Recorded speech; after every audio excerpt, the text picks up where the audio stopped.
제가 이번 주에 지원 그룹을 하면서 나눔을 하면서요.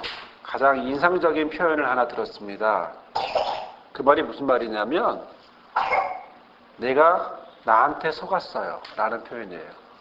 이해가 되십니까? 이렇게 내가 나한테 속았어요. 이게 과연 무슨 말일까 생각을 해보면 과연 나는 나를 속일 수 있을까라는 거예요.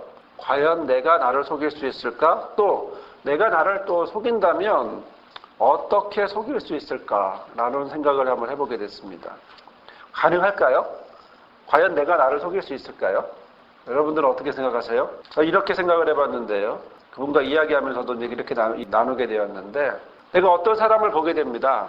그리고 내가 보기에 참 좋고 성실하고 훌륭한 사람처럼 보여요. 그래서 그 사람에게 마음이 오고 갈 거 아니겠어요?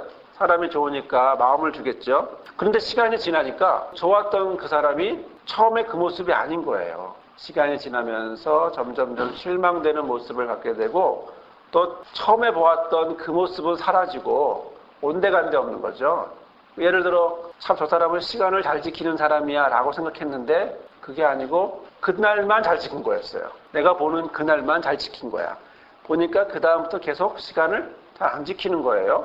뭐 이런 경우를 이야기하는 거예요. 그래서 좀 더 말씀을 드리면 이런 경우겠죠. 만약에 예를 들어 배우자 같은 경우가 혹시 이런 경우가 많을 것 같은데요.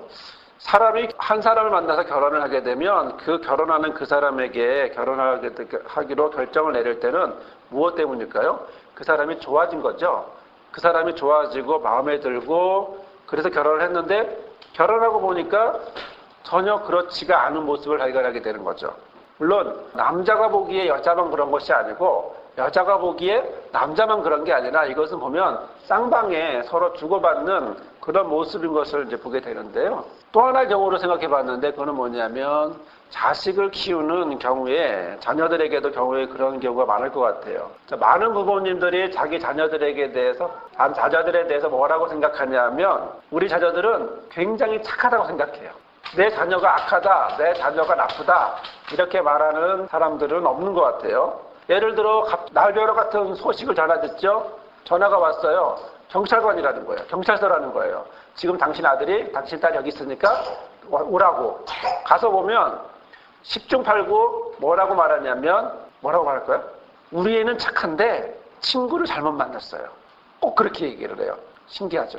저는 그 얘기를 들으면서 그런 걸 보면서 무슨 생각이 들었냐면 내 아이가 착하고 내 아이가 좋은 아이였는데 정반대로 친구를 만나서 나쁜 친구를 만나서 나쁜 물이 들었다면 그렇다면 내 자식이 피해자라고 하는 이야기인데요. 과연 그럴까라고 하는 그런 생각을 하게 됐어요. 무슨 얘기냐면 그 친구 엄마는 뭐라고 말하겠어요? 친구 엄마는 그래요. 내 자식 나쁜 애예요 라고 말할까요?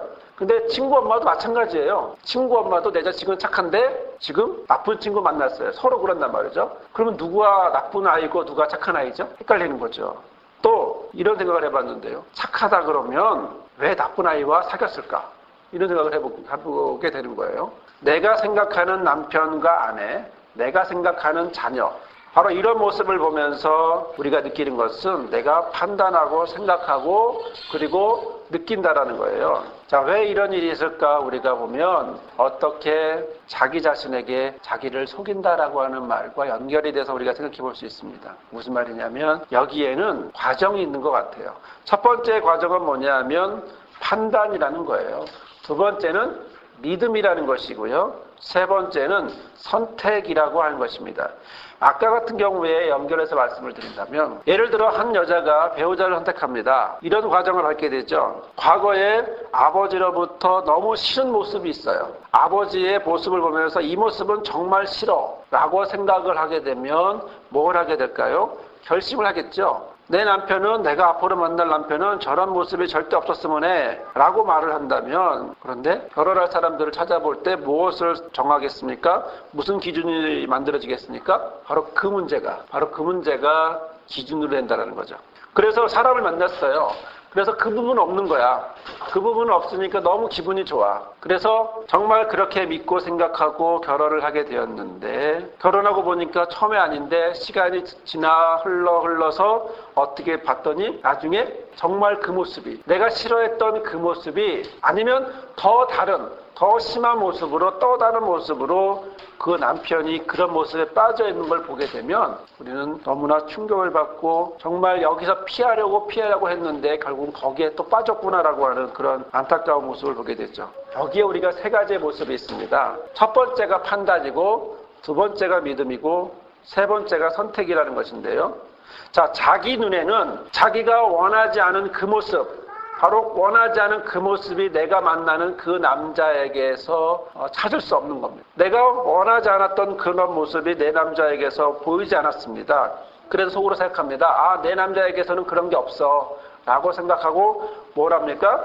판단을 하게 됐죠. 판단을 하고 나니까 뭐예요? 앞으로도 그게 없을 거야 라고 뭐라고 생각해요? 믿음을 가져요. 신뢰를 가져요. 아, 저 사람은 저게 없어. 분명히 없을 거야. 예를 들어 알코올이라고 말하면 내가 알코올이 싫어서 정말 싫은데 내가 만나는 이 남자는 정말 알코올을 안 먹는 남자야. 그러므로 앞으로도 안 먹을 것 같아 라고 생각했는데, 그리고 나서 결혼을 하게 되었습니다. 결혼은 뭘까요? 선택이 되겠죠. 즉, 한 사건에 대해서 우리가 판단을 내리고 그것에 대해서 믿음을 갖게 되고 신뢰를 갖게 되고 또 선택을 하게 되는데, 여기에 공통적인 특징이 하나 있습니다. 뭘까요? 기준이 다 뭐예요? 누가 한 거예요? 자기가 한 거예요. 자기가 판단하고 자기가 그렇게 믿고 자기가 그렇게 선택하게 된 거죠. 즉, 자기가 판단하고 믿고 선택하는 그것을 따라서 하게 되는데, 그러면 결과도 어떻게 나야 될까요? 자기가 예상한 그대로 나와야 될 텐데, 슬픈 건 내가 예상한 그대로 결과가 나오지 않았다라는 거죠. 내 남자가 전혀 알코올을 안 할 거라고 생각을 했는데 어느 순간 시간이 지나다 보니까 자기 아빠만큼 그렇게 알코올을 하게 되는 모습을 보게 되면 우리는 너무 충격을 받게 되고요. 또 벗어나지 못하게 되고요. 내 판단이 틀렸고 내 믿음이 틀렸고 내가 잘못된 선택을 하게 됐구나라고 생각하게 됩니다. 하지만 이미 후회를 해도 너무 지나와 버렸습니다. 우리는 또다시 그 고통의 짐을 다시 짊어지고 가야만 하는 그런 모습으로 살아갈 수밖에 없는 모습을 보게 됩니다. 여기 우리는 한 사람을 보게 되는데 이 사람 역시 판단하고 믿고 선택한 모습을 보게 됩니다. 그 사람의 이름은 베드로예요. 오늘 우리가 읽은 말씀을 통해서 보면 어느 날 예수님이 제자들에게 물어봅니다. 사람들이 인자에 대해서 뭐라고 하든 하고 물어봅니다. 그러자 사람들이 이렇게 얘기합니다 하고 제자들이 말하는데요. 더러는 세례 요한이라고 그러고요. 더러는 엘리야라고 그래요. 또 어떤 사람은 예레미야나 선지자 중 한 사람이라고 그렇게 이야기합니다. 그러자 우리 예수님이 제자들에게 물어봅니다. 그래, 그건 다른 사람들 얘기고 다른 사람들이 그렇게 나에 대해서 이야기하는 것이고, 그러면 정작 나의 제자로 부름을 받고 나랑 함께하고 있는 너희들은 나를 뭐라고 부르니? 너희들 보기에 나는 누구라고 보이니? 내가 누구니? 라고 예수님이 16절에 말씀을 하고 물어보시죠. 그럴 때 용감한 베드로가 저요 하면서 이제 이야기를 하기 시작합니다. 놀라운 고백입니다. 정말 성경에 이렇게 단호하고 분명하고 간결하고 핵심을 찌르는 그런 고백이 있을까? 예수님에 대한 고백이 있을까 하는데, 주는 그리스도시요 살아계신 하나님의 아들입니다 라고 이야기를 고백하게 됩니다. 여러분, 베드로가 보기에 베드로는 예수님에 대해서 판단했습니다. 그리고 그 판단은 자신의 믿음으로 고백을 했습니다. 그리고 그 믿음은 다시 선택을 하게 되었는데, 그것은 예수님이 그리스도시고 하나님의 아들이라고 판단하고 믿고 선택했다라는 거예요. 그래서 예수님이 물어보셨을 때 단호하고 분명하게 간결하게 고백할 수 있었는데, 바로 이런 표현을 할 수 있게 되었는데, 놀라운 사실은 예수님은 이 고백에 대해서 그건 너의 지식, 너의 판단, 너의 것이 아니야 라고 말씀을 하고 있습니다. 뭐라고 말씀하시죠? 17절에 바요나 시몬아 내가 복이 있도다. 이를 알게 하니는 혈육이 아니고 누구예요? 하늘에 계신 내 아버지야. 하늘에 계신 내 아버지가 너를 그것을 알게 하셨어. 즉 뭐예요? 나는 지금까지 내 판단, 내 믿음, 내 선택을 했다고 생각했는데 누가 했다? 하나님이 했다라고 말하고 있는 것입니다. 하나님이 하셨다. 그 판단은, 그 믿음은, 그 선택은 누가 한 거다? 하나님이 한 거야. 아버지가, 하늘에 계신 아버지가 너에게 알려주신 거야 라고 말씀을 하셨어요. 여기서 이렇게 멋진 고백으로 끝나면 좋았을 텐데 이 고백이 또 다른 고백으로 선택으로 이어지게 된 걸 보게 됩니다. 그것은 바로 21절 이하에 보면 나오죠. 자, 이때부터 예수 그리스도께서 자기가 예루살렘에 올라가 장로들과 대제사장들과 서기관들에게 많은 고난을 받고 죽임을 당하고 제3일에 살아날 것을 제자들에게 비로소 가르쳤다라고 얘기하고 있습니다. 비로소 가르쳤다. 자, 어떤 내용을요? 지금까지 구약에 있는 많은 내용들의 핵심을 다시 예수님이 얘기하신 것입니다. 어떻게 메시아가 오면 그는 고난의 메시아가 되고 고난의 메시아는 영광의 메시아와 함께 고난한 메시아가 가야 될 길은 바로 이런 죽음과 3일 후에 살아나야만 한다라고 하는 그 사실을 성경을 통해서 이야기를 하시면서 말씀을 하시는데 그러면서 3일 뒤에 살아나게 될 거라고 이렇게 간결하고 분명하게 이렇게 말씀을 하시는데요. 이렇게 이런 이야기를 듣고 있던 베드로가 참다 도저히 참을 수 없었나 봅니다. 예수님을 붙잡고 강력하게 얘기합니다. 22절에 보겠습니다. 베드로가 예수를 붙들고 가나요 가로되. 이게 뭔 말입니까? 베드로가 예수님을 꼭 붙들고 얘기하는 겁니다. 안 돼요, 주님. 절대로 안 돼요. 절대로 이런 일이 주님께 일어나서는 안 돼요. 라고 말하는 겁니다. 절대 안 돼요. 이렇게 베드로가 강력하게 예수님을 붙잡으면서 얘기한 겁니다. 그냥 멀리서 그냥 얘기한 게 아니라 말씀하고 있는 성경을 가르치고 있는 예수님에게 달겨들어서 예수님을 붙잡고 막 흔들면서 안 돼요, 안 돼. 이러면 안 돼요. 그렇게 하시고 절대로 안 돼요. 라고 이야기를 하신 거죠. 자, 이럴 때 예수님이 말씀하십니다. 예수님이 책망하시면서 말씀하십니다. 예수님이 돌이키면서 베드로에게 말씀하시는 건 사단아, 내 뒤로 물러가라. 너는 나를 넘어지게 하는 자로다. 왜? 너는 지금 하나님의 일을 생각하지 않고 도리어 사람의 일을 생각하고 있다 라고 말씀하고 있습니다. 여러분, 오늘 주의 말씀에서 우리 주님이 베드로에게 말씀하고 있습니다.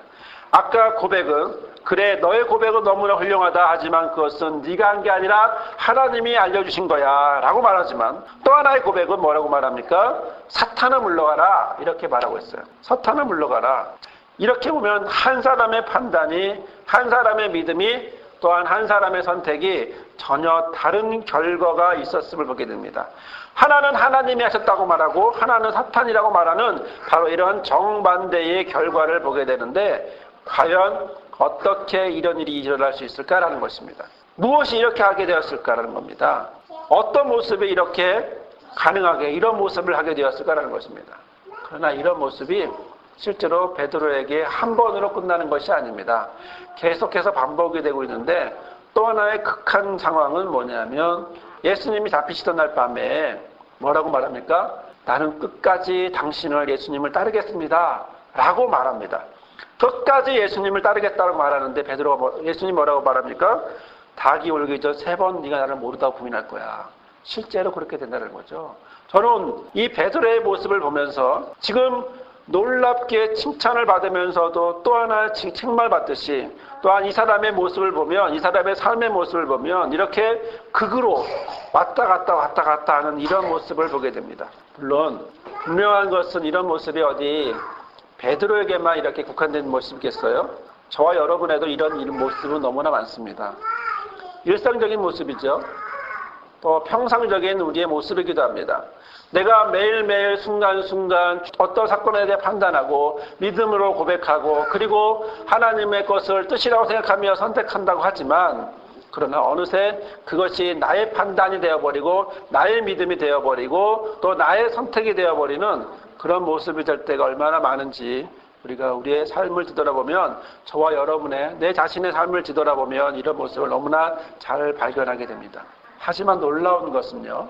베드로의 모습이 여기서 끝나지 않는다라는 것입니다. 여기서 이렇게 극에서 극으로 왔다 갔다 하면서 불같은 성격으로 왔다 갔다 하면서 이렇게 이때는 이렇게 저때는 저렇게 하는 이런 베드로의 모습으로 끝나고 그리고 마는 것이 아니라 우리는 베드로의 모습에서 놀라운 것을 발견하게 되는데 그것은 베드로를 하나님이 만들어 가신다라고 하는 사실입니다. 베드로의 모습을 통해서 베드로의 삶을 통해서 하나님이 그의 삶을 변화시키고 싶어 하신다라고 하는 사실을 우리는 보게 됩니다.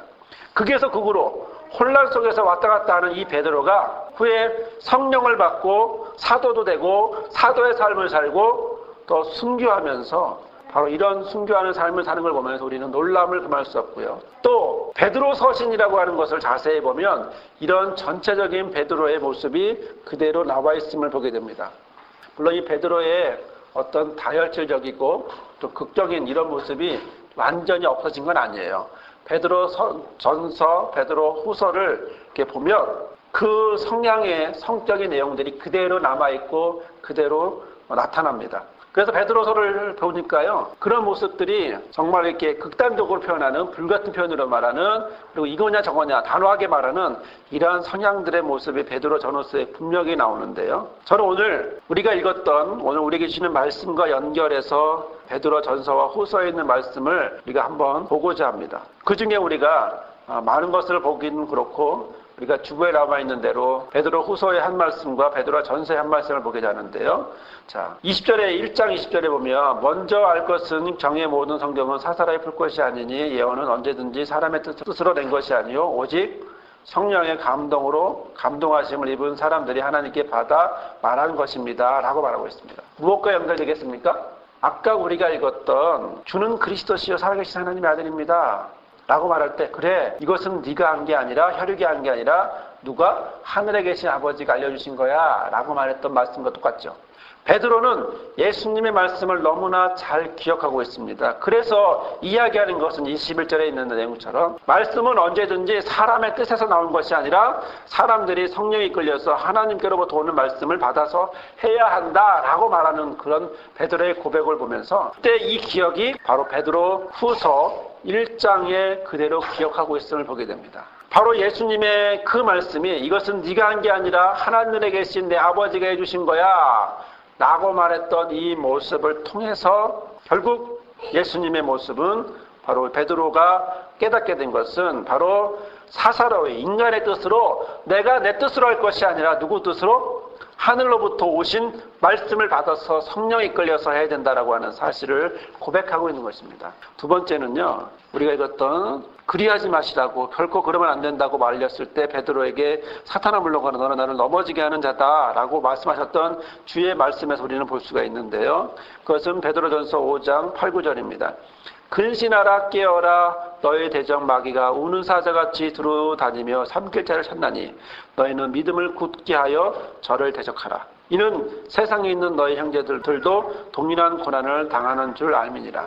자, 사랑하는 성도 여러분, 베드로가 지금 무엇을 얘기하고 있습니까? 베드로는 지금 주는 그러시면 안 되십니다 라고 말할 때 사탄아 물러가라고 하셨던 바로 그 말씀을 기억하면서 베드로전서 5장 8, 9절에 말씀하고 있는 것입니다. 지금 자기가 했던 그때 그 모습은 정말 자기가 근신하지 못했고 깨어있지 못하고 그래서 대적 마귀가 우는 사자와 같이 두루 찾아다니면서 산길 찾는 이런 모습이 있었음을 우리는 그 베드로의 고백을 통해서 보게 됩니다. 그러면서 베드로는 고백합니다. 너희는 믿음을 굳게 하여 저를 대적하라는 것입니다. 사단을 대적하라고 얘기하는 것입니다. 지금 자기가 누구에게 넘어갔습니까? 사단에게 넘어갔다는 것입니다. 그때 사단에게 넘어갔던 자기를 넘어뜨리려고 하는 사단의 모습을 보면서 자기를 근신하고 깨어서 믿음을 굳게 해서 그 사단을 대적하라고 그렇게 이야기하고 있는 것이죠. 근신하라 깨어라 이것은 정신 차리고 깨어 있으십시오 라는 말씀입니다. 여러분의 원수인 악마가 우는 사자같이 삼킬자를 두루 찾아다닙니다. 믿음에 굳게 서서 악마를 대적하십시오 라고 표준세번역으로 말씀하고 있습니다. 유혹거리 하나하나를 얘기하는 것이 아니라 나를 넘어지게 하는 것, 나를 쓰러지게 하는 것이 무엇인지를 보라고 이야기하고 있는 것이죠. 자, 그렇다면 이렇게 16장에 나와 있는 베드로의 고백과 베드로 전후서에 나와 있는 이런 변화된 모습 사이에 과연 어떤 관계가 있었을까라는 것입니다. 여기에는 우리가 회복의 5번째 원리가 있음을 우리가 보게 됩니다. 그것은 하나님은 우리에게 변화를 주시고 싶어 하신다라는 것이고 그것에 대해 우리는 자발적으로 순종한다라고 하는 것입니다. 5번째 원리, 우리 한 목소리를 같이 읽어볼까요? 나의 삶에서 하나님이 만들고 싶은 모든 변화에 자발적으로 순종하고 나의 성격상 결함을 제거해달라고 겸손하게 구한다라는 것입니다. 여기에는 7가지의 자발적인 모습이 있습니다. 7가지의 집중해야 될 모습이 있습니다. 7가지가 우리 짧게 한번 보고자 하는데요. 첫 번째, 한 번에 하나의 결점을 변화시키는 데 집중해야 합니다. 우리는요, 욕심이 많아요. 그래서 어떻게 하죠? 한꺼번에 하고 싶어요. 나의 결점이 보입니까? 내가 바꿔야 될 것들이 있습니까? 목록을 쫙 정하고 그 목록을 정한 다음에 어떻게 해요? 한꺼번에 바꾸려고 해요. 됩니까? 안 돼요. 하나님, 나의 결점들이 이렇게 30가지, 40가지, 100가지가 있어요. 고쳐주세요. 됩니까? 안 됩니다. 어떻게 됩니까? 구체적으로 자세하게 하나하나 이런 것을 하나님 앞에 경험하고 기도해야 한다는 것입니다. 나의 결점, 내가 바꿔야 될 부분, 바로 이런 부분을 변화할 수 있도록 집중해서 하나하나 집중해야 합니다. 두 번째는 한 번에 하나의 승리에 집중해야 합니다. 왜요? 예수님은 일용할 양식을 주셨습니다. 예수님은요, 우리에게 한꺼번에 밥을 먹으라고 말하지 않습니다. 아무리 배가 고파도요, 한꺼번에 밥을 입에다 넣을 수 없습니다. 어떻게 해야 됩니까? 한 숟갈 한 숟갈 넣어야 됩니다. 한 숟갈 한 숟갈 넣으면서 하나하나의 승리를 우리가 체험하고 경험해야 됩니다. 인스턴트 같이 3분에 완성되는 걸 원하는 것이 아니라 하나님이 우리를 향하여 우리에게 변화시키실 때는 한 번에 하나씩 그런 결점을 변화시키시고 우리를 그 안에서 그런 결점들이 승리할 수 있도록 한다는 것이죠. 그럼 세 번째는요, 내가 아닌 하나님이 무엇에 집중해야 될까요? 능력에 집중해야 합니다. 하나님의 능력에 하나님이 하실 수 있다라고 하는 사실을 우리는 집중해야 합니다. 우리는 자신의 의지력으로만 안 된다는 사실을 너무나 잘 알고 있어요. 만약에 됐다면 어떻게 됐을까요? 이미 다 해결됐죠. 난 할 수 있어 결심만 했다고 해서 지붕만 불 꺼졌다고 해서 됩니까? 그게 아니라 내게 능력 주시는 자 안에서 할 수 있음을 우리가 고백해야 합니다. 내가 아닌 하나님의 능력에 의해서 가능하다라고 하는 사실을 집중해야 합니다. 네 번째는 원하는 것에 집중해야 합니다. 원하는 것. 자, 우리는 어딘가에 초점을 맞출 수밖에 없습니다. 맞춰줘야 합니다. 초점을 맞추고 거기서부터 출발하는 것입니다. 아무데로 뛰는 것이 아니라 내가 100m 달리기를 하려면 100m 스타트 선에 있어야 합니다. 다른 곳에 있어서는 안 됩니다. 원하는 것을 집어서 그리고 달려야 합니다. 그래서 원하는 것을 집중하는 건데 여러분, 이 원하는 것에요, 나쁜 것을 기준으로 삼지 마세요. 나쁜 것은 뭘까요?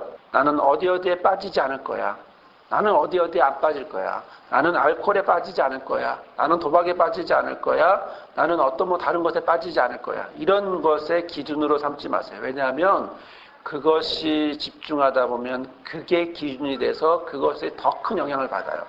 그러니까 바른 것, 선한 것, 바로 거기에 초점을 맞춰서 내가 바로 그런 부분으로 갈 수 있도록 해야 합니다. 다섯 번째는요, 기분이나 느낌을 따르는 것이 아니라 옳은 것에 집중해야 합니다. 만약에 여러분 운전할 때 기분대로 느낌대로 운전하면 어떨까요? 사고 나기 쉽습니다. 무슨 말씀이냐면 운전하고 있어요. 그런데 기분이 운전대를 놓고 싶어. 어떻게 해요? 운전대를 놔야 되나요? 브레이크를 밟아야 되는데 기분에, 느낌에 브레이크를 안 밟고 엑셀을 밟고 싶어. 어떻게 됩니까? 밟아야 합니까? 그게 아니라는 거죠. 즉, 먼저 옳은 것을 선택하고 행동을 하면 바로 그 기분에 따라 기분도 맞춰지게 된다는 것입니다. 내 기분에 어떻게 될까? 그게 아니라는 느낌을 받기 때문에 그 끌려간 거죠. 그래서 기분 따라, 느낌 따라 움직이지 말고 옳은 것을 선택하게 되었으면 그리고 옳은 것에 집중하라고 하는 것입니다. 여섯 번째는 나를 도와주는 사람들에게 집중하시기 바랍니다. 여러분, 우리 주변에는 여러 사람들이 있어요. 여러 사람들이 있는데 나를 도와주는 사람도 있지만 나를 방해하는 사람들이 있어요. 자, 그런데요, 우리가 어디에 많이 신경을 쓰이게 될까요? 어떤 사람이 더 내 머릿속에 떠오를까요? 나를 잘해준 사람이 떠오를까요? 나를 힘들게 한 사람이 떠오를까요? 그렇죠. 힘들게 한 사람이 더 잘 떠올라요. 더 많이 떠올라요. 100번이면 99번은 힘들게 한 사람이 떠올라요. 나를 도와주고 나한테 잘해준 사람은 잘 생각 안 나요. 그때 나를 힘들게 하고 그때 나를 어렵게 하고 화나게 했던, 슬프게 했던 그 사람의 생각이 나요. 그런데 우리는 어디에 집중해야 되냐면 나를 도와준 사람. 왜요? 나를 힘들게 한 사람은 나를 계속해서 힘들게 하기 때문에 나를 도와준 사람에게 집중을 하고 그리고 나를 자발적으로 도와주는 그 사람을 향하여 우리가 마음을 일부러 또 세울 때 우리의 마음은 또 건강해지는 것입니다. 마지막으로요, 과정에 집중해야 합니다. 무슨 말이냐면요, 회복은 단기간에 끝나는 것이 아닙니다. 평생이라고 생각해야 합니다. 어느 부분에서 우리가 회복된다 라고 했을 때 바로 이런 부분에서 잠깐 하고 마는 것이 아니라 평생이라고 하는 사실입니다. 오늘까지는 그걸 안 했어요. 오늘까지는 안 해서 참 좋았는데, 그런데 내일 다시 그 중독에 빠질 수 있어요. 오늘까지는 내가 안 했다 할지라도 내일 빠질 수 있기 때문에 우리가 지금 회복으로 가는 과정이다 라고 하는 사실에 우리는 집중하고 거기에 우리가 기도하며 나가야 될 줄 믿습니다. 사랑하는 성도 여러분, 하나님은 우리의 삶에 변화를 주시고 싶어 하십니다. 하나님은 저와 여러분의 삶을 변화를 주십니다. 하나님은 저와 여러분의 삶을 변화시키고 계십니다.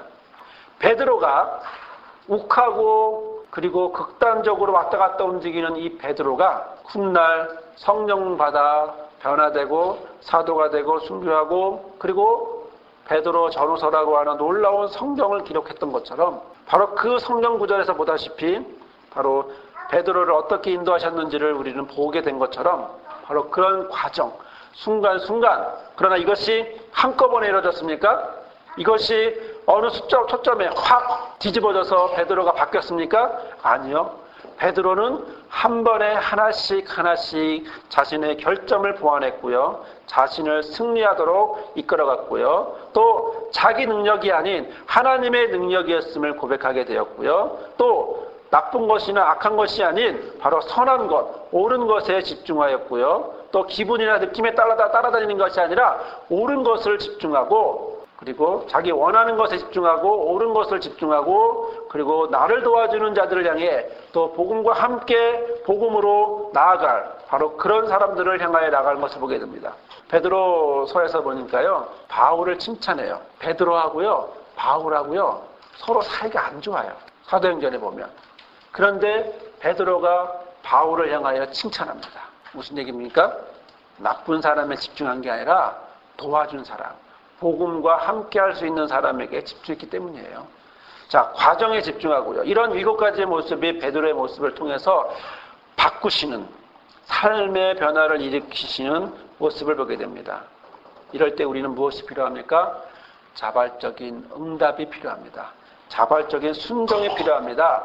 자발적인 헌신이 필요하고 자발적으로 행할 것이 필요합니다. 왜요? 하나님은 우리를 가만히 두는 분이 아니고 우리를 변화시키시고 이끌어주시고 우리를 주의 뜻으로 연결시켜서 주님의 삶의 뜻에 맞는, 하나님의 뜻에 맞는 삶으로 우리를 이끌어주시기 때문에 그렇습니다.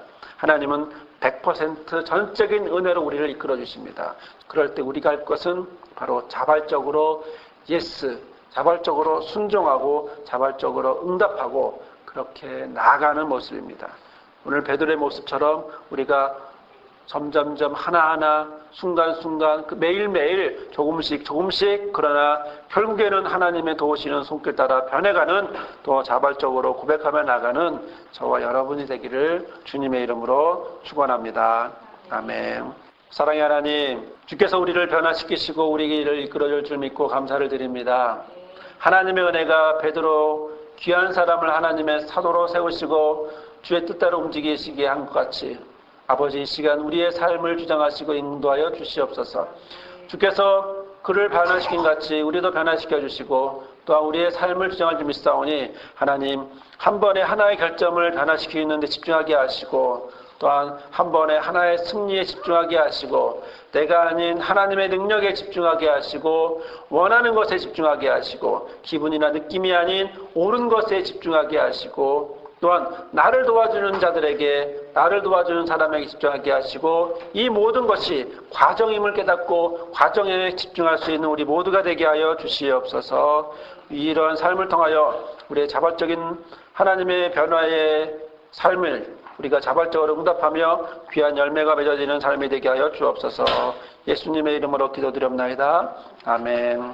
이제는 베드로에게 귀한 말씀으로 이끌어 주셨던 예수 그리스도의 은혜와 목자를 허락하시며 그러한 삶으로 살아가기를 간절히 바라시는 아버지 하나님의 크신 사랑과 순간순간 매일매일 우리를 이끌어주시는 성령님의 역사하시고 인도하시고 함께하심이 오늘 예배 가운데 함께하셔서 베드로의 모습을 통하여 변화된 모습이 우리의 모습이기를 간절히 소망하는, 또한 결단하는 그런 삶을 살고자 희망하는 모든 성도들 삶 위에, 가정 위에, 목자들 위에, 우리 교회 위에, 나라와 민족 위에 이제로부터 영원히 함께하옵시기를 간절히 축원하옵나이다. 아멘.